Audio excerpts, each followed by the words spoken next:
Vamos a mirar la palabra del Señor en el Evangelio de San Mateo, capítulo 6. Gloria a Cristo para siempre. Aleluya.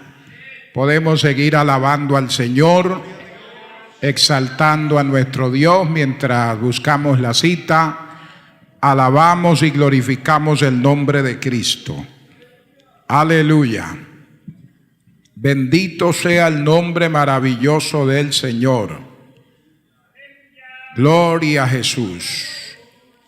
Capítulo 6, vamos a leer el verso 9 al verso 15. San Mateo, capítulo 6, verso 9 al verso 15. Aleluya. Leemos con la bendición del Padre, del Hijo y del Espíritu Santo. Vosotros pues oraréis así: Padre nuestro que estás en los cielos, santificado sea tu nombre, venga tu reino, hágase tu voluntad como en el cielo, así también en la tierra. El pan nuestro de cada día dánoslo hoy, y perdónanos nuestras deudas, como también nosotros perdonamos a nuestros deudores. Lea conmigo el verso 12. Y perdónanos nuestras deudas, como también nosotros perdonamos a nuestros deudores. Y no nos metas en tentación, mas líbranos del mal, porque tuyo es el reino y el poder y la gloria por todos los siglos. Amén. Porque si perdonáis a los hombres sus ofensas, os perdonará también a vosotros vuestro Padre Celestial. Mas si no perdonáis a los hombres sus ofensas, tampoco vuestro Padre os perdonará vuestras ofensas.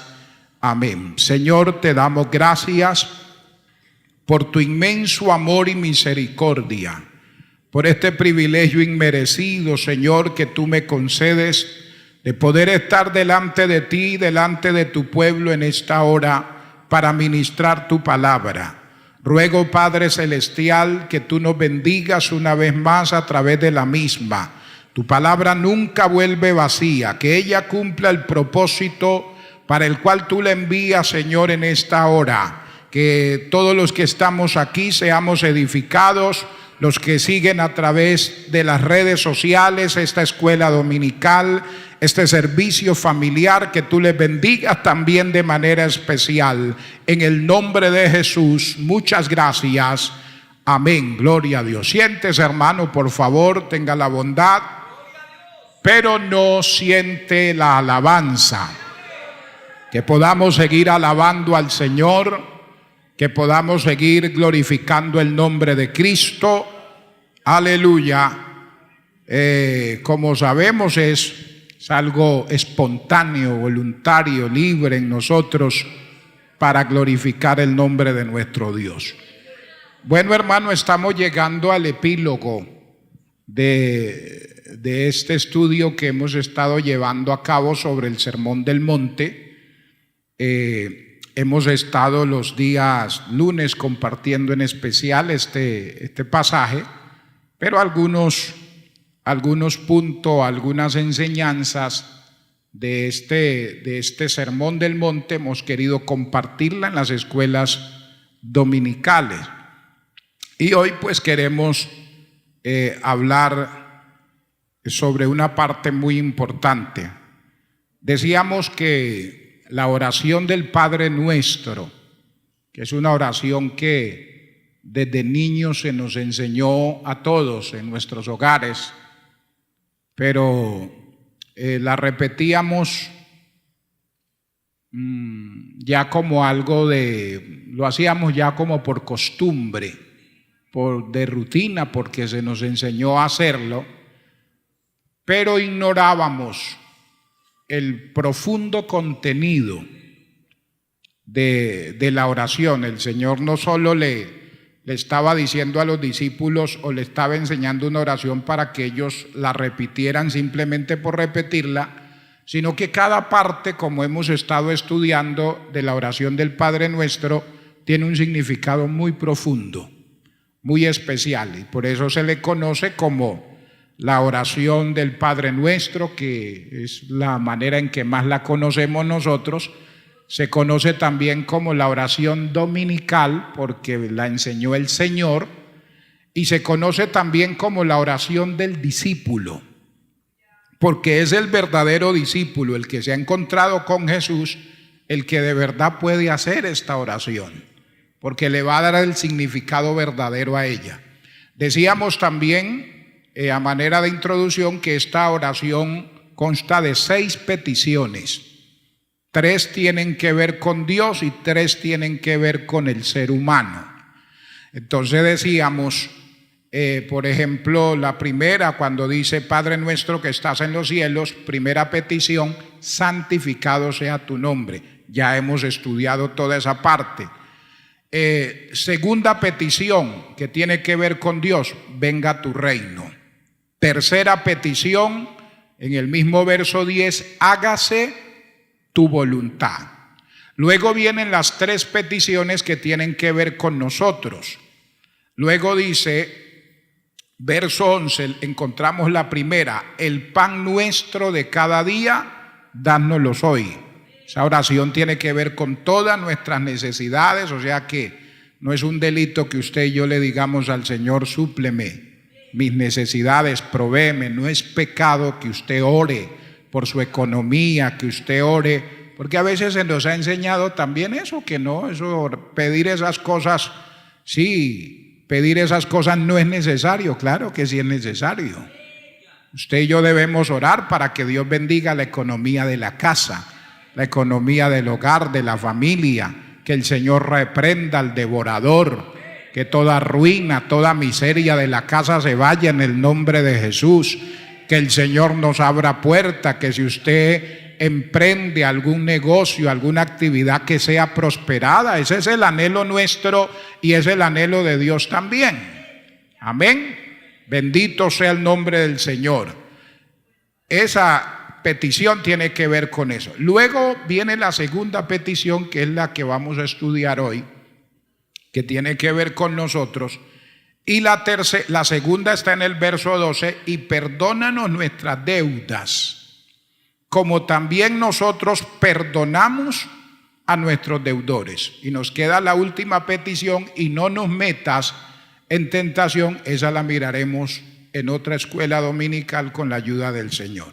Entonces hoy vamos a mirar la petición, la segunda, que tiene que ver con nosotros, con el ser humano, en el verso 12. Y vamos a hablar sobre el título, perdona nuestras deudas. Perdona nuestras deudas. Esa es la oración que vamos a hacer hoy delante del Señor. Vamos a decirle, Señor, tengo una deuda con usted y con los demás enorme, y necesito que me ayude. Mire que la mayoría de las personas tiene una idea equivocada del pecado, una idea muy equivocada acerca del pecado, y muchas personas consideran que un pecador, cuando uno dice, cuando uno habla sobre una persona que es pecadora, uno dice un pecador, inmediatamente la persona relaciona ese término con un ladrón. Un ladrón es un pecador. Se pregunta, ¿un ladrón es un pecador? La gente dice, claro que sí. Luego decimos un borracho. Te dice, bueno, el que se toma una cervecita o 2 no es pecador, pero el que ya se toma la caja completa, ese sí es pecador. Entonces decimos, ¿un borracho es pecador? Claro que un borracho es pecador. Otro pecador, el que le quita la vida a otro, un asesino, ¿es un pecador? Claro que ese es un pecador. O sea, para nosotros y para la sociedad eso es un pecador. Un asesino, eso es un pecador. Un violador, ¿es un pecador? Claro que es un pecador. Y ese es un pecador pecadorcísimo, malísimo.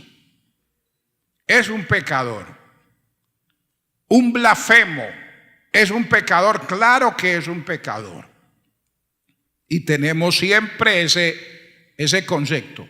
Entonces, cuando una persona relaciona esas cosas que hemos mencionado consigo mismo y no las encuentra en su vida, entonces dice: yo no soy un pecador, porque yo no le robo a nadie. Más bien, si al vecino se le cae el celular y yo me doy cuenta: vecino, mire, se le cayó el celular, una persona honesta. El vecino sacó la cartera y de pronto va a acomodársela otra vez y pasó de largo y la botó, y él está detrás: señor, mire, se le cayó la cartera. Y dice: yo no soy un ladrón. Entonces, como yo no soy un ladrón, si voy a la tienda y pago con un billete de 50 y me tienen que dar 40,000 pesos y me regresan otros 4 billetes de 50, esa persona no dice: gracias al señor que estaba pidiendo que me ayudara para los servicios de la casa. No, vecino, vea, yo le pagué con un billete de 50 y usted debía regresarme 10,000 pesos y me regresó 4 billetes de 50. Ay, santo Dios. Entonces, yo no soy un ladrón. Como no soy un ladrón, entonces la gente dice: yo no soy pecador. Borracho: jamás me he tomado una cerveza, puede decir alguien. Y como jamás me he tomado una cerveza, jamás he consumido licor, entonces yo no soy un pecador, no soy un borracho. Asesino: eso hasta matar un zancudo a mí me duele. Yo, el zancudito viene y me pica y le digo: a ver, coma rápido, mijo, y váyase. Y se va llenito y yo no, porque pobrecito. Ese es el ciclo de la vida. Así es, esa es la dinámica. Entonces, el pobrecito necesita sacar sangrecita, pues no me infecte de malaria, pero vaya. O sea, yo le pregunto: ¿usted me va a contagiar o me va a infectar de malaria? No, entonces hágale a ver. Ya. Entonces, yo no mato una cucaracha, no mato un zancudo, menos a una persona. Entonces, yo no soy un pecador. Violador: guárdeme el Señor, guárdeme el Señor. Jamás una cosa tan aberrante, tan sucia. Guárdeme Dios. Yo no soy un pecador. Blasfemo: nunca digo una palabra soez. Soy una persona pulcra, íntegra en todos mis términos. Procuro no ofender a nadie en lo más mínimo. Entonces, como nosotros o como la persona no es culpable de ninguno de estos pecados y vive en vidas decentes y vida normal, entonces cuando usted le va a hablar a una persona de Cristo y le va a decir que necesita arrepentirse de su pecado, la mayoría de la gente dice: pero yo no soy un pecador. Yo no soy un pecador, yo no tengo de qué arrepentirme. Entonces ellos consideran que esto del pecado no tiene que ver nada con ellos, porque ninguna de esas cosas que hemos mencionado se aplican en su vida. Pero el Nuevo Testamento usa 5 palabras diferentes para pecado. 5 palabras diferentes. Y el ser humano puede verse reflejado. Todos los que estamos aquí, si nos escapamos de una, no salimos de la otra. Menciona 5 palabras y son las 5 palabras que quiero que miremos en esta mañana. 5 palabras diferentes para pecado. Y la primera, hubiera querido organizarlas para que nos las hubieran colocado, pero en tiempo no nos dio. La primera es amartía. Amartía. H-A-M-A-R-T-I-A. Amartía. Esta era una palabra que en su origen estaba relacionada con el tiro. Con el tiro. Y quiere decir, la palabra amartía quiere decir no dar en el blanco o fallar al tiro. No dar en el blanco o fallar al tiro. Y la relacionaban pues con el tiro, con el tirar una flecha o lanzar algo, colocar un objetivo como blanco y darle a ese blanco. En la Biblia se nos habla de unos soldados de la tribu de Benjamín que eran zurdos. Y dice que tenían tanta puntería, o sea, para hablar de lo atinado que eran en el disparo, que si lanzaban algo para darle a un cabello no fallaban. Era tremendo. O sea, haciendo referencia que eran gente que tenían una puntería muy buena, que no fallaban al tiro. Entonces esta palabra martía viene de ahí y quiere decir no dar en el blanco o fallar en el tiro. Bendito sea el Señor.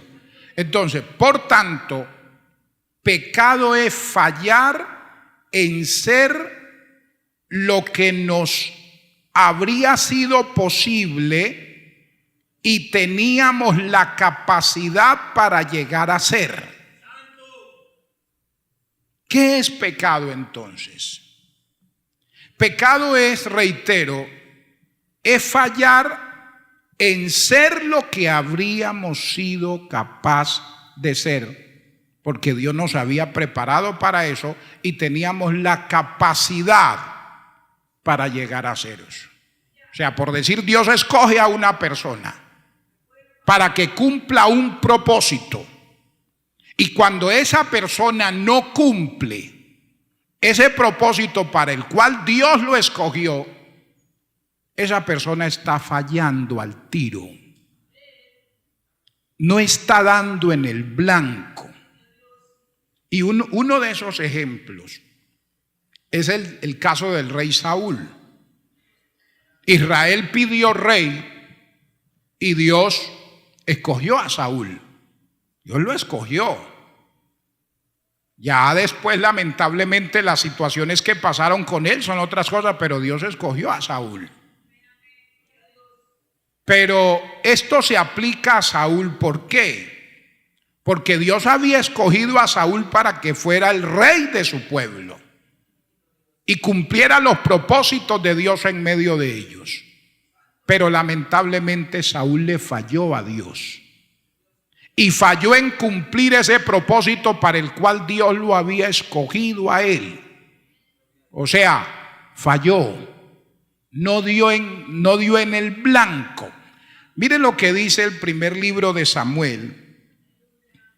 Primero de Samuel, capítulo 13, verso 13 y verso 14.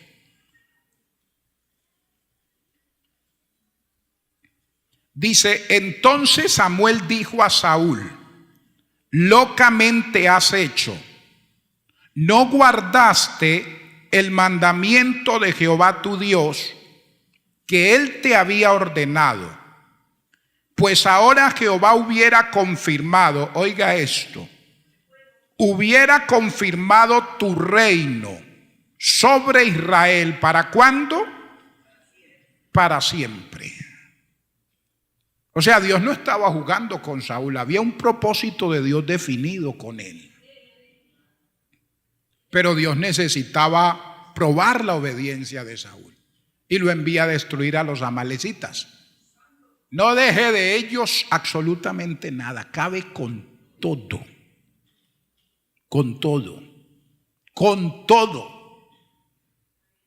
La orden de Dios había sido explícita, clara.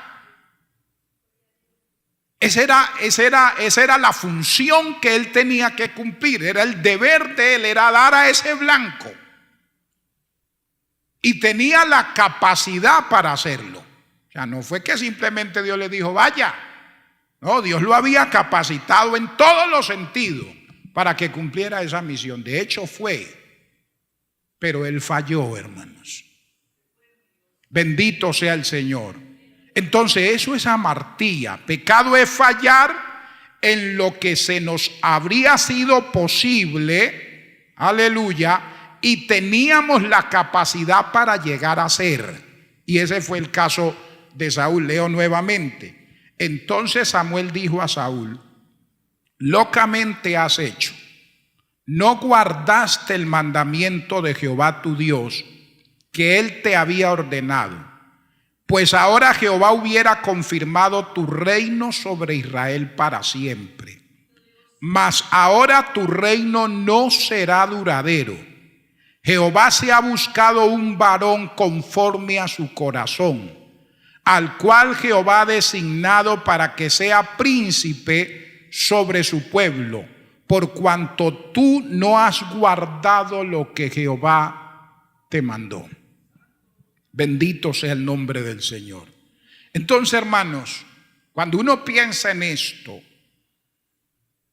uno se da cuenta que hoy hay muchas personas que se sienten apesadumbradas, se sienten tristes al saber que ha pasado el tiempo y no fueron lo que debían haber sido. Hoy hay muchas personas que se lamentan y dicen: ¿cómo se me fue la vida? ¿Cómo se me fue el tiempo? Dios mío, yo pude haber sido esto. Yo pude haber llegado hasta aquí. Yo pude haber conseguido esto. Alabado sea el Señor. Se fue el tiempo y no fueron lo que debieron haber sido. O sea, no lograron eso que ellos sabían que estaban capacitados para haber logrado. Y cuando muchas personas quieren reaccionar a esa realidad, ya es demasiado tarde. Ya se les fue el tiempo, ya se les fue la fuerza, ya no tienen la misma libertad para hacerlo. Bendito sea el Señor. Y de pronto los que estamos aquí nos encontramos en esa misma situación. Debiéramos preguntarnos: los caballeros somos tan buenos, los casados somos tan buenos esposos como deberíamos ser. Si no somos tan buenos esposos como deberíamos ser, entonces estamos fallando a ese tiro. Hermana, ¿usted es tan buena esposa como debería ser? Porque usted dice: a ver, cocino bueno, sé planchar, también sé lavar. Uy, pero es que no me aguanto ni yo misma, Padre celestial.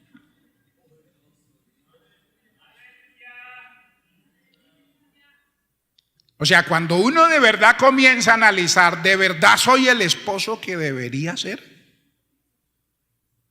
La hermana, ¿soy la esposa que debería ser? ¿Usted se ha puesto a preguntarse alguna vez, hermana, ¿será que usted es la esposa que debería ser?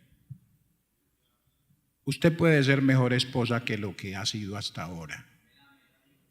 Y no solo eso, Dios la ha capacitado para eso. ¿Soy tan buen padre como debería ser? Si la respuesta es no, entonces estamos pecando. Porque no estamos en el lugar donde deberíamos estar. No estamos haciendo lo que deberíamos hacer, para lo cual Dios nos ha capacitado. ¿Es tan buen hijo usted como debería ser? Si los hijos comenzamos a pensar, decimos: de verdad que yo podía ser un mejor hijo. Debería no gritar a mi mamá, de no gritar a mi papá. Hombre, de acordarme más de ellos, al menos una llamadita, de enviarles una ayudita, porque yo puedo hacerlo. O sea, cuando uno comienza de verdad a analizar, a veces tenemos que no sé, por Facebook, por YouTube, por algún medio, que nos muestren un video de un papá o una mamá va muriéndose, el pobrecito, para salir nosotros a correr y enviarle alguna cosita o hacerle una llamada. Somos tan buenos hijos como deberíamos ser. Bendito sea el nombre maravilloso del Señor. Es más, somos tan buenos cristianos como deberíamos ser. ¿Usted considera que usted puede ser un mejor cristiano? A ver, levante la mano el que considera que puede ser un mejor cristiano. Claro que sí podemos ser. Y Dios nos ha capacitado para eso.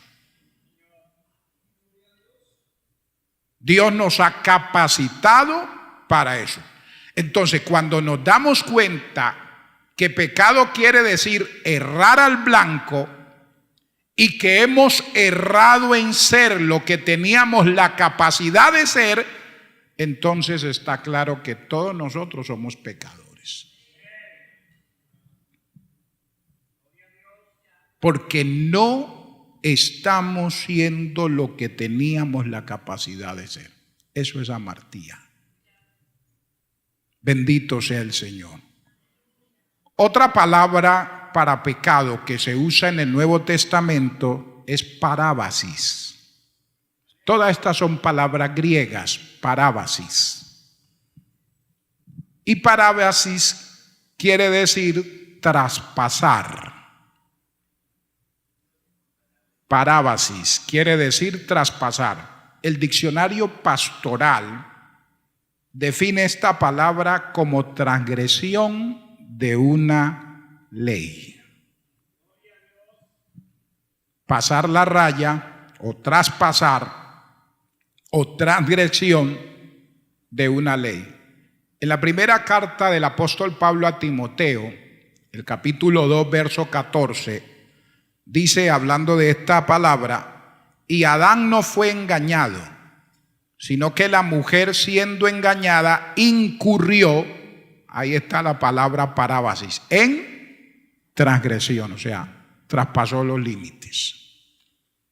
Entonces, pecado, según esta palabra, es pasarse de la raya que separa el bien del mal. Hay una línea muy delgadita entre el bien y el mal. Entonces, cuando una persona traspasa la raya que separa el bien del mal, eso es pecado. O sea, hay una línea muy delgadita. Mire Romanos capítulo 7, verso 19, dice, porque no hago el bien que quiero, sino el mal que no quiero, eso hago.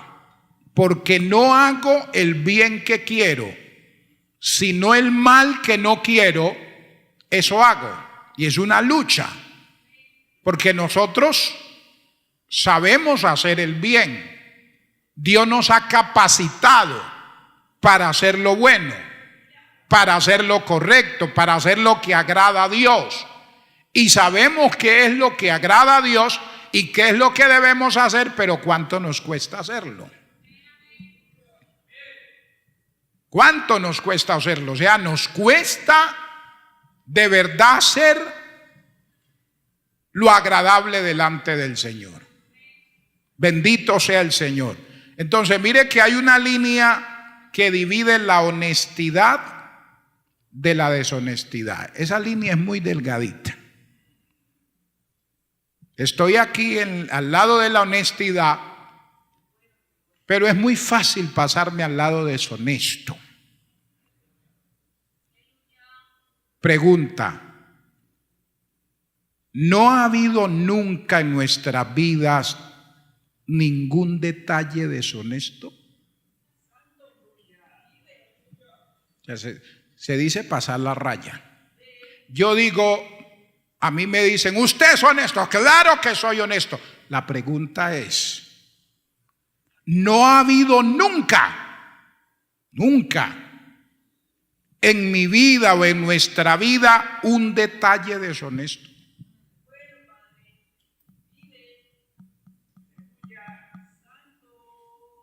Otra pregunta. Bueno, hay una línea que divide la verdad de la falsedad. Es muy delgadita también. Pregunta. ¿No hemos tergiversado o evadido nunca la verdad?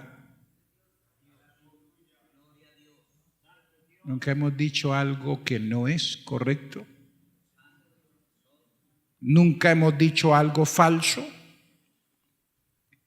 Hay una línea que divide la amabilidad del egoísmo y la aspereza. Pregunta, ¿nunca ha habido en nuestra vida ninguna palabra desamable o descortés?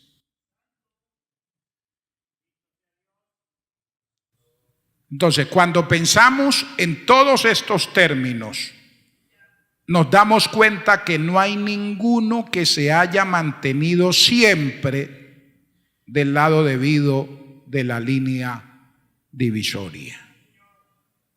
O sea, yo no puedo decir, no, es que yo siempre me he mantenido en la línea de la honestidad. Eso de deshonestidad, ¿eso qué es? ¿Con qué se come? Yo no conozco eso. Eso de no ser cortés, de no ser amable, ¿eso qué es? Yo no sé qué es eso. Bendito sea el nombre maravilloso del Señor. Otra palabra, número 3, que encontramos en el Nuevo Testamento para pecado es paratoma. Paratoma. P-A-R-A-P-T-O-M-A. Es otra palabra griega, paratoma. Y quiere decir un paso en falso o deslizarse al otro lado.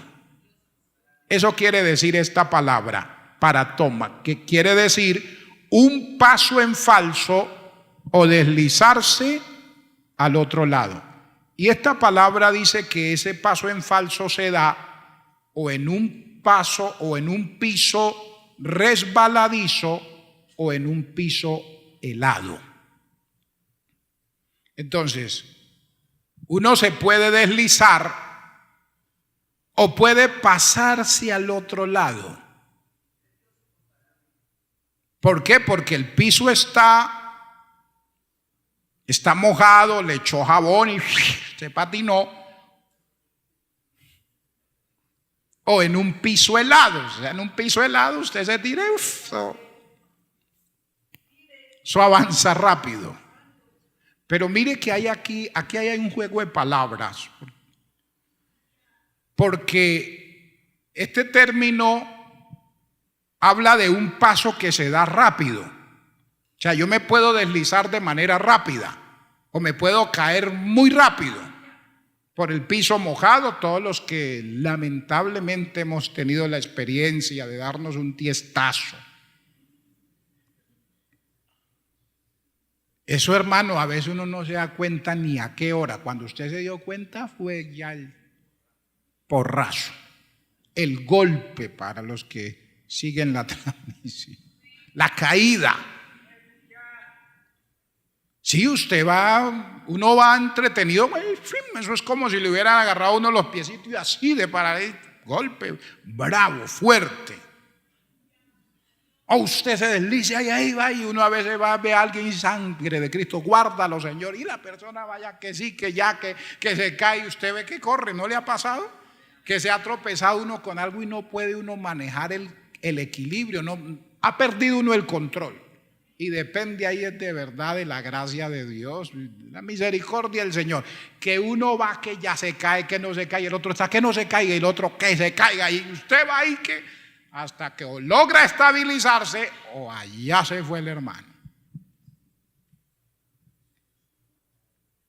Pero sucede entonces ese deslizarse, ese paso en falso puede ser rápido, violento.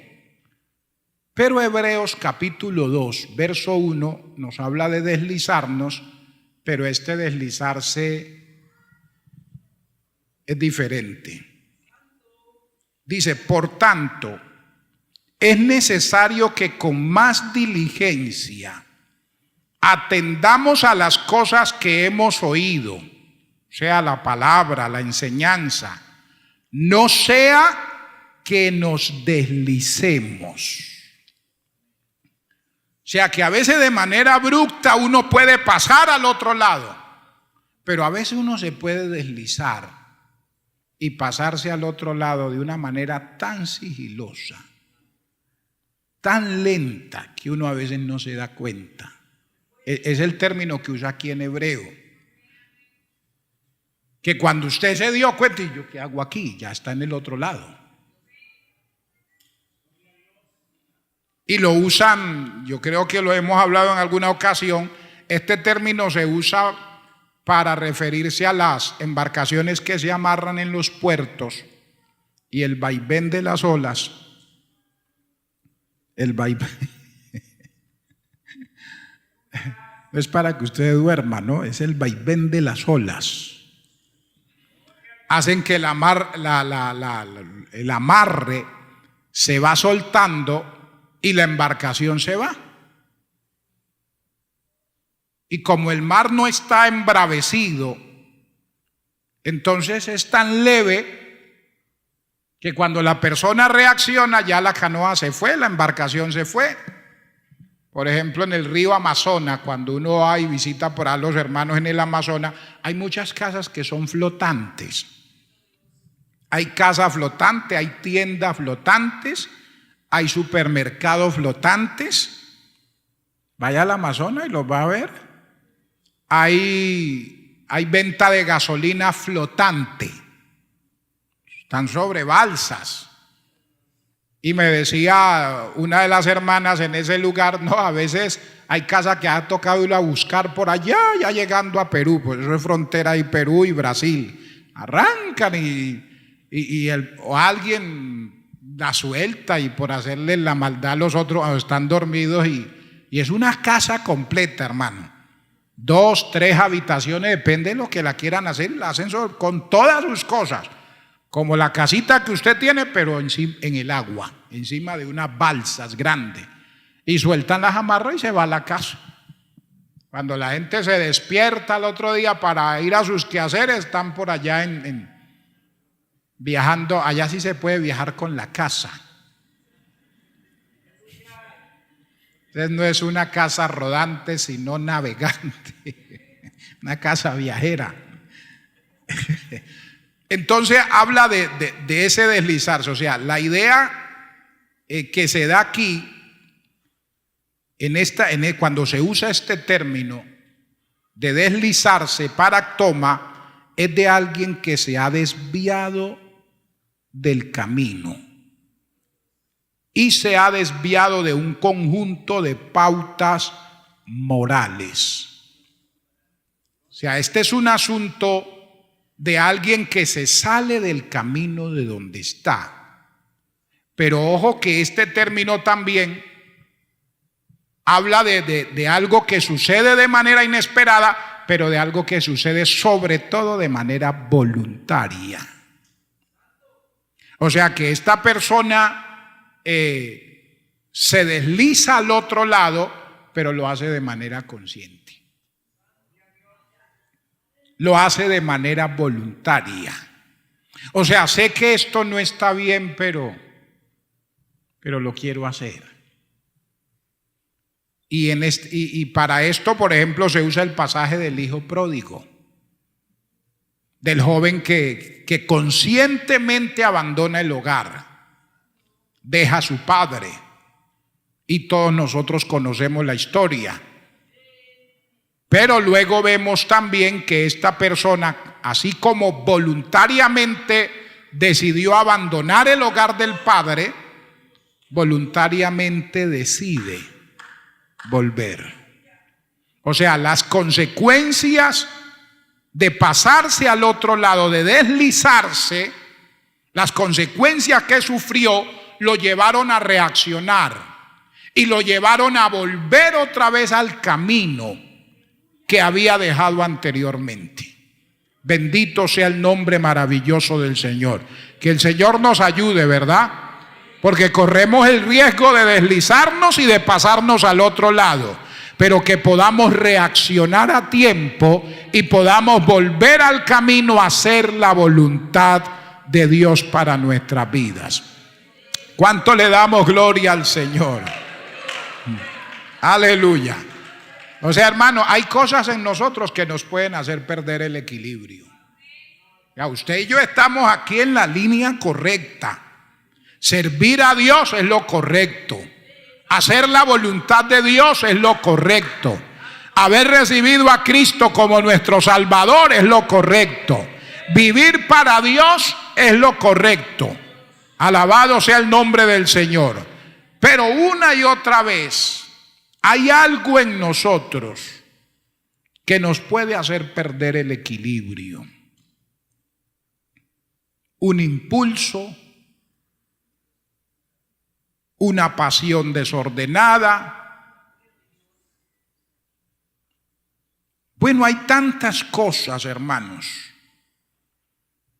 que pueden llevarnos a perder el control y hacer que fácilmente nos deslicemos y pasemos al otro lado. De ahí que uno tiene que tener mucho cuidado con uno mismo, con lo que está sucediendo en su corazón, con lo que está pasando en mi mente, con las batallas que estoy librando. Alabado sea el Señor. Mire, alguien dijo, los mejores de nosotros puede deslizarse al pecado cuando una situación nos sorprenda con la guardia abajo. Si usted y yo nos descuidamos,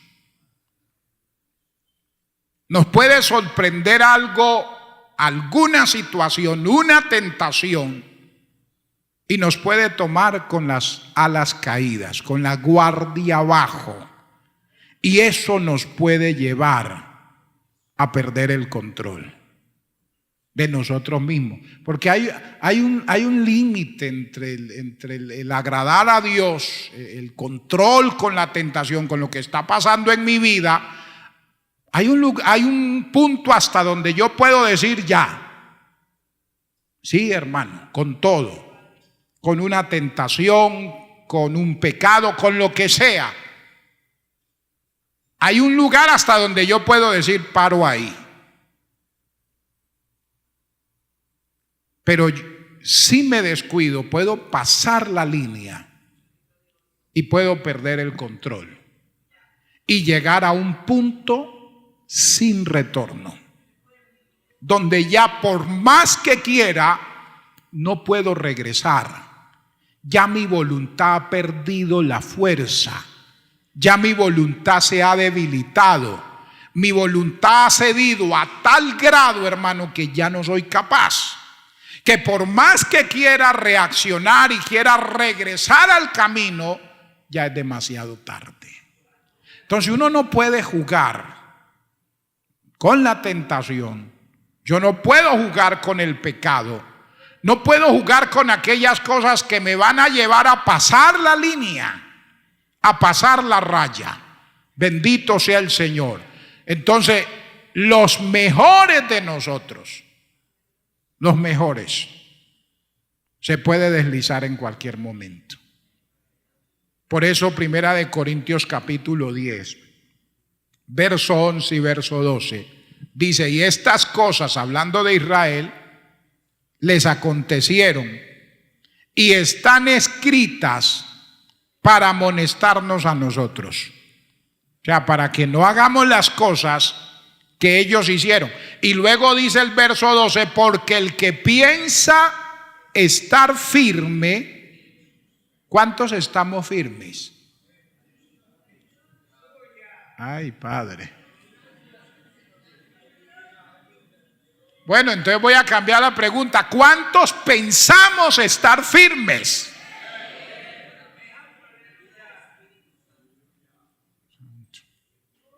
Bueno, ¿cuántos estamos firmes?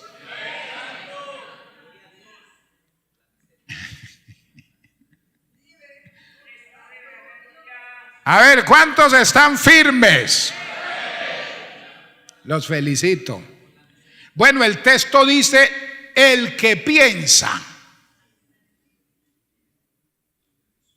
Yo no estoy firme, pero yo pienso con la ayuda del Señor. Entonces, ¿cuántos pensamos estar firmes? Entonces dice, el que piensa estar firme, mire, que no caiga. O sea, hay que tener mucho cuidado. Que Dios nos ayude, ¿verdad? Otra palabra que encontramos, la número 4, es anomía. Anomía.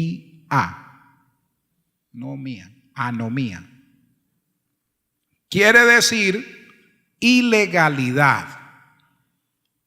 También quiere decir falta de leyes o desprecio por las leyes. Repito, esta palabra anomía, que es otra palabra que encontramos en el Nuevo Testamento para pecado, quiere decir ilegalidad, falta de leyes o desprecio por las leyes.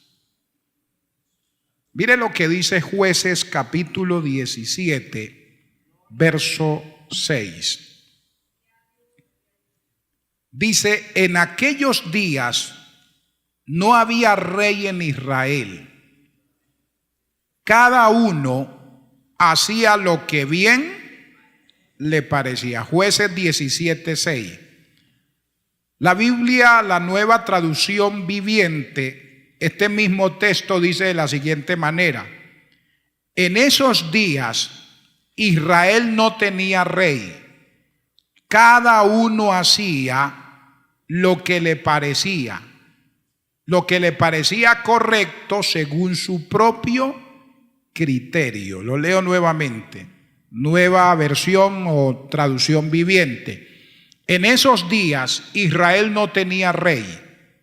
Cada uno hacía lo que le parecía correcto según su propio criterio. Si a mí esto me parece bien, eso es bueno. Otra versión, la versión Dios habla hoy, este mismo texto dice, como en aquella época aún no había rey en Israel, cada cual hacía lo que le daba la gana.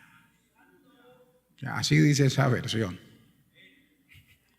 Y es la forma en que uno más la entiende, ¿sí o no? O sea, la versión que nosotros normalmente usamos es la Reina Valera la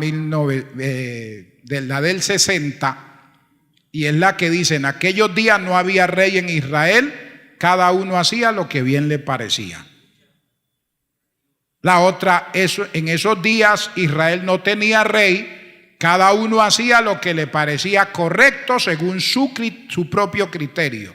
Dios habla hoy, como en aquella época aún no había rey en Israel, cada cual hacía lo que le daba la gana, así de sencillo. Esa es la palabra anomía, quiere decir ilegalidad, falta de leyes o desprecio por las leyes. Eso es una anarquía completa. La pregunta, bueno, este pecado de anomía es el pecado de la persona que sabe lo que debe hacer y sin embargo no lo hace o hace lo contrario. Es el pecado de la persona que sabe lo que debe hacer y sin embargo no lo hace o hace todo lo contrario. Y volvemos nuevamente al caso de Saúl. Vamos al primer libro de Samuel, vamos a leer ese texto, capítulo 15. Ya Dios le da otra oportunidad a Saúl para que obedezca. Primer libro de Samuel, capítulo 15. Aleluya. capítulo 15, verso 3, la orden que Dios le había dado. Ve pues y hiere a Amalec y destruye todo lo que tiene, y no te apiades de él. Mata a hombres, mujeres, niños y aun los de pecho, vacas, ovejas, camellos y asnos. Esa fue la orden. Verso 17 al 21.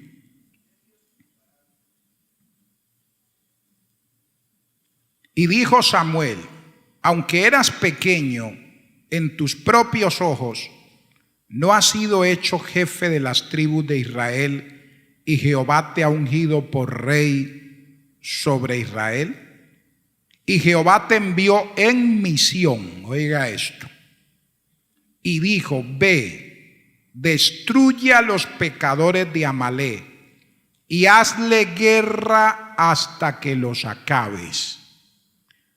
¿Por qué pues no has oído la voz de Jehová, sino que vuelto al botín has hecho lo malo ante los ojos de Jehová? Y Saúl respondió a Samuel: antes bien he obedecido la voz de Jehová, y fui a la misión que Jehová me envió, y he traído a Agag, rey de Amalec, y he destruido a los amalecitas.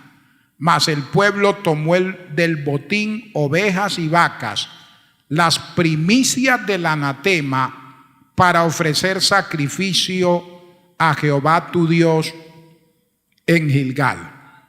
Bendito sea Dios. Y ya nosotros conocemos el resto de la historia. Entonces, eso es anomía. Es el pecado de la persona que sabe lo que debe hacer y sin embargo no lo hace o hace lo contrario. ¿Qué hizo Saúl? Todo lo contrario. ¿Sabía lo que tenía que hacer? Claro que sí, Dios había sido específico. Pero él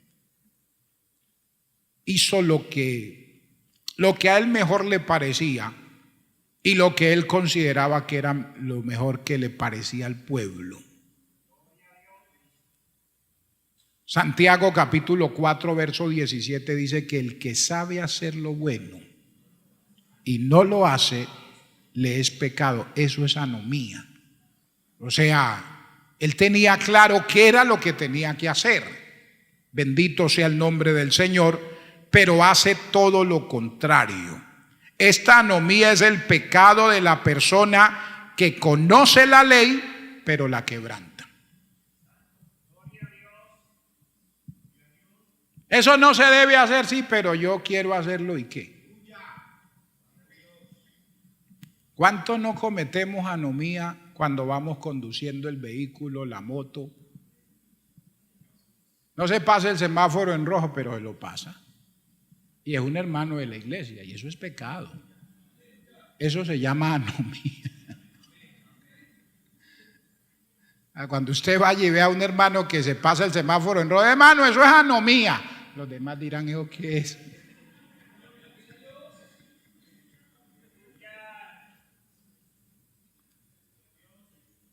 O sea, conozco las cosas, pero me da lo mismo, sea practicarlas o no, o sea, es falta de leyes o desprecio por las que hay. Y vivimos en una sociedad donde reina la anarquía, hermanos, y donde la gente quiere hacer lo que le da la gana. Los jóvenes quieren hacer lo que ellos quieren. Los adolescentes quieren hacer lo que ellos quieren. Los niños quieren hacer lo que ellos quieren. Y la sociedad hoy aprueba eso. El colegio, la universidad, todo está organizado es para que usted haga lo que a usted mejor le parezca. Y donde sea. Donde usted quiera hacer lo que usted quiera, hágalo. Y que nada ni nadie le diga: no haga eso. Eso es un desprecio a las normas, un desprecio a las leyes. ¿Dónde dice en la Biblia que no me pase el semáforo en rojo? No dice, pero eso es anomía. Eso es un desprecio por las leyes. Y esa es la sociedad en la que estamos viviendo hoy, Una sociedad que no respeta nada ni respeta a nadie, y usted va a poner normas, va a poner leyes, y no, hermano, no, hasta ahí vamos bien. A mí déjeme ser libre. A mí no me pongan condiciones, no me pongan normas, como me dijo una joven en una ocasión: vea, pastor, yo me voy a casar, me quiero casar pero eso sí, yo no quiero que él me ponga condiciones de nada. O sea, el difunto. ¿Sabe qué me dijo? Que yo, o sea, en consejería, que yo me pueda ir para donde yo quiera y que él no me pregunte para dónde va. Que yo me dio por ir, me agarré una bolsita o un maletín, eché mi ropa y me fui. Y salió, y él ahí, y se arrancó y se fue. A los 3, 4 días aparece, y que no le diga de dónde viene. Y que él haga lo mismo, me dijo. Que él se vaya y que yo no tenga que preguntarle nada: para dónde va, de dónde viene, con quién estaba, qué estaba haciendo, nada de eso. Uy, porque eso sí me incomoda, me dijo. Y eso me incomoda, decía. No me gusta que me controlen, que me pongan condiciones, no.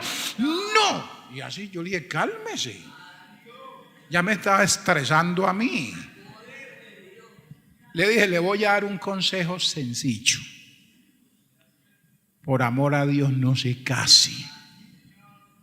Si usted está sola, está bien. Usted hoy agarra su maletín, se va, nadie le dice para dónde va, porque la mamá no puede decirle nada. El papá tampoco, los hermanos menos.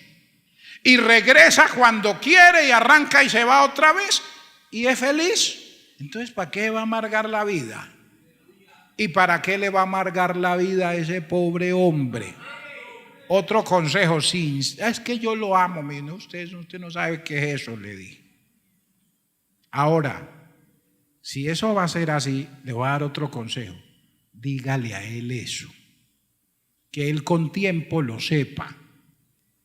Y dígale, vea, yo me voy a casar con usted.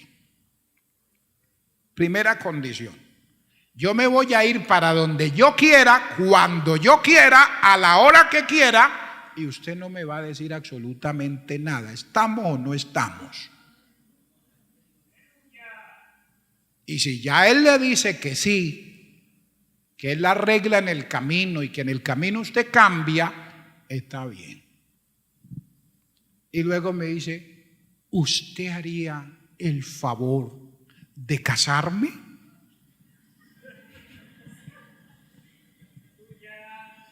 Le dije: ese favor no se lo puedo hacer.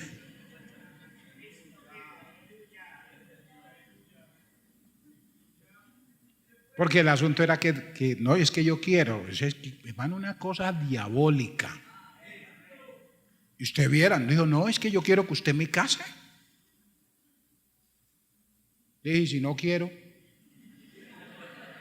sea, porque fue un tono amenazante. No es que yo quiero, o sea, usted es mi pastor y yo quiero que usted me case. Sí, pues yo soy su pastor, pero ¿qué? Si no la quiero casar.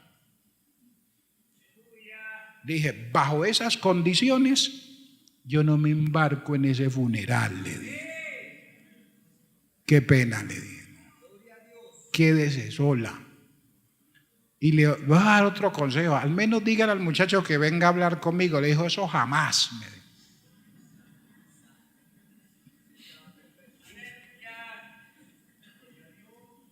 Se casaron.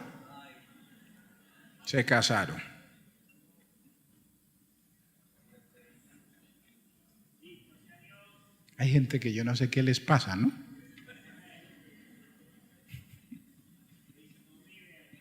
Y sí, dice, eso duraron como 6 meses, eso se desbarató. Imagina, ¿quién va a aguantar una situación de esa?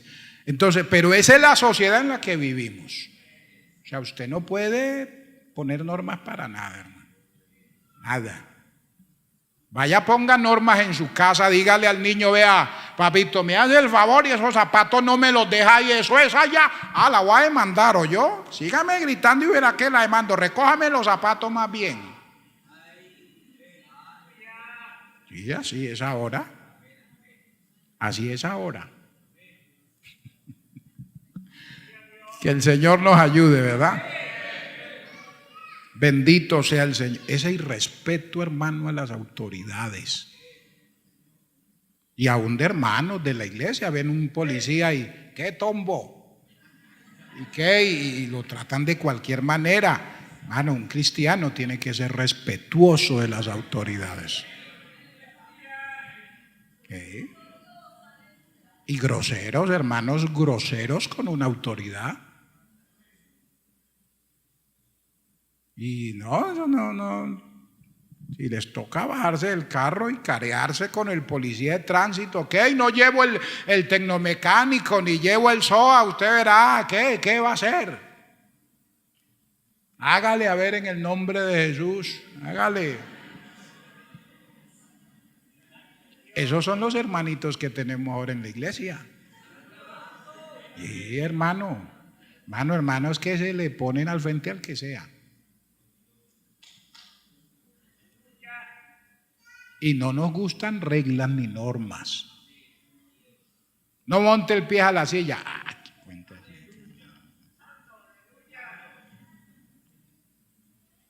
Yo lo hago en mi casa, eso es en su casa.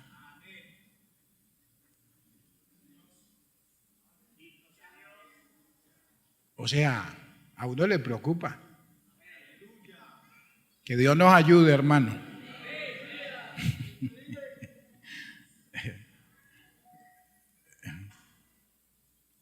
Mire, alguien dijo que el primero de todos los instintos humanos es el de hacer lo que nos gusta.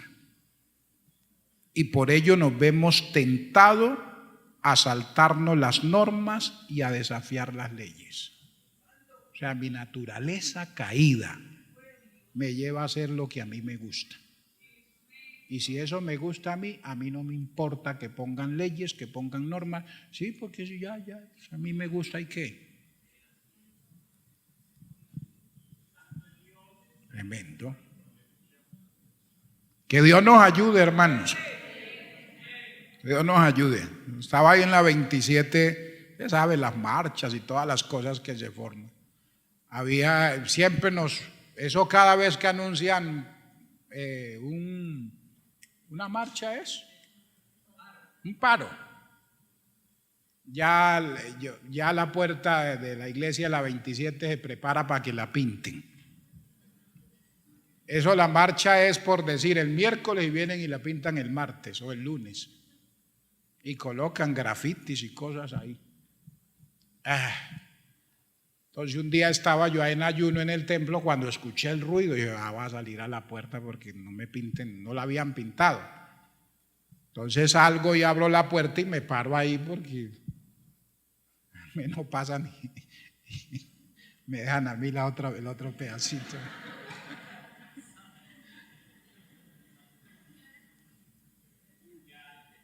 Y entonces venía una cantidad de policías acompañando la marcha. Y se hicieron, gracias a Dios, como 10, 15 policías al frente del templo, o sea, esperando a que pasaran. Y yo ahí en medio de los 15, ¿no? Yo había abierto la puerta ahí del templo. Oye, viene un muchacho y trae un palo en la mano. Y se le acerca al policía y le dice, ¿y qué? Mira, así todo oído. ¿Le gustó o no le gustó? Y con el palo ese, hermano, se lo puso aquí en toda la nariz. Dígame algo y le parto la cara. Y yo ahí parado, Padre Celestial. ¿En esto estamos? Yo dije, estos son nuestros futuros profesionales, el futuro del país, nuestros muchachos. Padre Celestial, que Dios nos ayude, hermano. Y quiero terminar. La última palabra que encontramos, que nos habla sobre pecado en el Nuevo Testamento, es ofeilema. Ofeilema. Ella proviene de una raíz griega también que significa deber. Y es la palabra que se usa aquí en el Evangelio de San Mateo en la oración del Padre Nuestro. La palabra ofeilema es la que se utiliza aquí en la oración del Padre Nuestro cuando dice: y perdónanos nuestras deudas. La palabra que se utiliza ahí es ofeilema, que significa deber. Es la palabra que se usa aquí. Entonces, mire que cuando consideramos esta palabra, debemos comprender que aquí el término deuda no solo se refiere a las transacciones monetarias o económicas. También esta palabra pertenece a la obligación moral y espiritual que tenemos hacia Dios y tenemos hacia los demás. Un ejemplo: cuando una persona daña a otra, crea una deuda espiritual que debe ser abordada mediante el perdón y la reconciliación. O sea, uno se endeuda fácil, porque una cosa es que yo le diga al hermano Augusto, le diga al hermano Oscar, présteme 2,000 pesos. Esa es una deuda que tengo que es monetaria, es económica. Pero yo puedo crear una deuda con él porque lo ofendo, hago algo que lo perjudica a él o que perjudica a un hermano en la iglesia. Ya no le debo dinero, pero tengo otra deuda pendiente con él, y es una deuda que también tengo que saldar, porque a veces uno dice: gracias a Dios a nadie le debo un peso, pero ese ofeilema abarca las dos. Y nos dice: pague sus compromisos económicos, pero también arregle sus compromisos morales. El daño que le hizo a un hermano, el agravio que le hizo a un hermano, usted debe arreglarlo también. Bendito sea el Señor. Entonces abarca esas dos partes. Bendito sea Cristo para siempre. Y esa parte, la que estamos hablando, es la que se aborda mediante el perdón y la reconciliación. O sea, esta palabra significa deber. Aleluya. Y nos da la idea, mire esto importante. O sea, el asunto de esta palabra que está aquí es, hermano Alfonso, que es una deuda. Y hay una deuda que no podemos pagar. Hay deudas que uno puede pagar. Los 1,000 pesos los puedo pagar. Pero hay una deuda que no se puede pagar, y es esa. O sea, lo que quiere decir que siempre debemos estar perdonando. Por eso Pablo dice: no debáis a nadie nada, sino el amaros. O sea, el amor, el llevármela bien con los hermanos, el tener esa capacidad de que hubo una dificultad y la voy a arreglar. Mano, eso es una deuda que jamás la vamos a pagar. Esa es una deuda que siempre va a estar ahí. Y se usa el caso del hombre que le debía al rey una cantidad de dinero y no pudo pagar, y el rey dijo: véndanlo a él y a su familia. Y entonces él rogó y el rey le perdonó, pero cuando éste sale, encuentra a otro que le debe 100 denarios y lo ahogaba. Y este también le dijo: perdóneme, y este dijo: no, usted va para la cárcel. Entonces el rey, cuando supo eso, le dijo: ¿cómo es posible? Ofeilema aparece aquí, que le perdoné una deuda que usted no podía pagar. Y la otra que sí se podía pagar, usted no la perdonó. Hermano, nosotros tenemos una deuda con Dios. Dios nos perdonó algo que nosotros no podíamos pagar. O sea, la deuda era tan alta que Cristo tuvo que venir a morir en la cruz por nosotros, para podernos reconciliar con Dios, porque la deuda era, o sea, para nosotros era impagable. No había forma de poderla pagar. Cristo vino para que esa deuda no fuera perdonada. Lo demás, lo que nos pasa luego a nosotros, son lo de los 100 denarios. O sea, algo que sí se puede pagar. Entonces el Señor lo que nos dice a través de esta oración del Padre Nuestro, cuando uno dice perdona nuestra deuda, ¿cómo? Oiga esto, ¿cómo también nosotros perdonamos a los que nos deben? O sea, el perdón es recíproco. Si yo perdono, Dios me va a perdonar. Si yo endurezco mi corazón y no perdono los 100 denarios, habiéndoseme perdonado 10,000 talentos, voy a tener problemas con Dios. Voy a tener problemas con Dios. Bendito sea el Señor.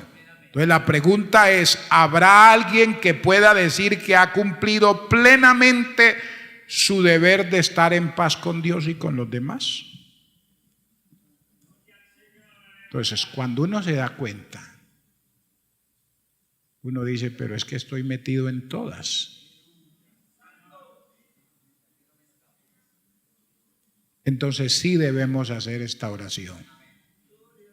Perdona nuestras deudas, Señor. O sea, yo debo decirle hoy, Señor, perdona mi deuda. O sea, cuando consideramos realmente lo que es el pecado y nos damos cuenta que es una enfermedad universal y que por muy perfecto que uno sea, no se escapa de ella, no hay más razón sino hacer esta oración. Señor, perdona mi deuda. Y es una oración que debemos hacer continuamente. Vamos a estar de pie, por favor. Vamos a hablar con Dios en esta hora. Vamos a decirle al Señor que nos ayude. Vamos a decirle al Señor, aquí está mi vida.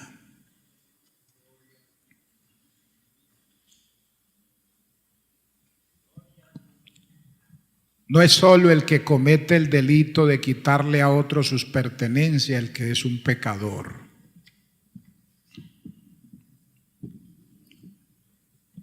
No es solo el borracho un pecador. No es solo el que le quita la vida a otro un pecador. No es solo el violador, el blasfemo, el que es considerado un pecador.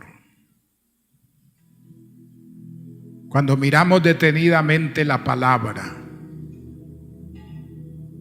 nos damos cuenta que hay cosas que parecen tan insignificantes para nosotros, como el quebrantar leyes que la sociedad ha colocado para la sana convivencia,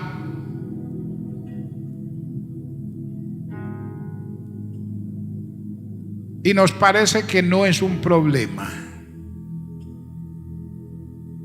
Tan acostumbrados estamos a veces a quebrantar esas leyes, esas normas, que ya no se considera una falta, un pecado, una ofensa delante de Dios.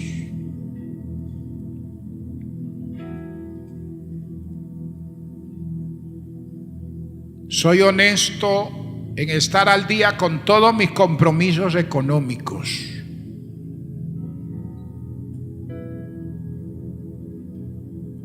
Pero mi corazón a veces está cargado de odio, de resentimiento contra otras personas a las cuales no quiero perdonar, con las cuales no me quiero reconciliar. El verdadero perdón es recíproco. La oración dice: perdona nuestra deuda. ¿Cómo? Nosotros también perdonamos a nuestros deudores. Ayúdanos, Señor Jesús. Necesitamos tanto de ti, oh Dios.